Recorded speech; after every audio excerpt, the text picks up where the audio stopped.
প্রতীক্ষিত ত্রয়োদশ জাতীয় সংসদ নির্বাচন সামনে রেখে প্রস্তুতি শুরু করেছে নির্বাচন কমিশন। ডিসেম্বর মাসের প্রথমার্ধে ঘোষণা আসছে ভোটের তফসিল। আর এবারই প্রথম প্রবাসীরা ডাকযোগে ভোট দিতে পারবেন এমনই সিদ্ধান্ত নিয়েছে কমিশন। বৃহস্পতিবার সকাল থেকে সন্ধ্যা পর্যন্ত দীর্ঘ বৈঠক করেছে নির্বাচন কমিশন। সভা শেষে সাংবাদিকদের ব্রিফ করেন কমিশনার আবুল ফজল মোহাম্মদ সানাউল্লাহ। বাংলাদেশের একমাত্র স্মার্ট সিটি বসুন্ধরা এখন আরো নিরাপদ, আধুনিকতায় আরো এক ধাপ এগিয়ে। ইসির ভাষ্য অনুযায়ী ভোটের তারিখের আনুমানিক 60 দিন আগে তফসিল ঘোষণা করা হবে।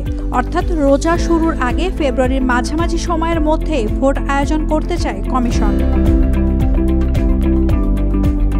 রমজান যদি শুরু হয় 18 ফেব্রুয়ারি, তাহলে তার আগেই ভোট, শপথ ও সরকার গঠনের কাজ শেষ করতে চায় ইসি। এদিকে এবারই প্রথম প্রবাসী ভোটারদের জন্য পোস্টাল ব্যালটের ব্যবস্থা করছে ইসি। প্রতীক বরাদ্দ হওয়ার আগেই পাঠানো হবে ব্যালট পেপার, যাতে বিদেশে থাকা ভোটাররাও তাদের মত প্রকাশ করতে পারেন। এছাড়া 31 অক্টোবর পর্যন্ত যারা ভোটার হবেন তারাও ভোট দিতে পারবেন। প্রবাসীদের জন্য ব্যালট পাঠানো হবে আগেভাগে। বৈঠকে প্রবাসী ভোট, রাজনৈতিক দলের আচরণবিধি এবং নির্বাচনী আইন অর্থাৎ গণপ্রতিনিধিত্ব আদেশ বা আরপিও সংশোধন নিয়েও বিস্তর আলোচনা হয়। নাওমি নাসরিন, ডেইলি সান।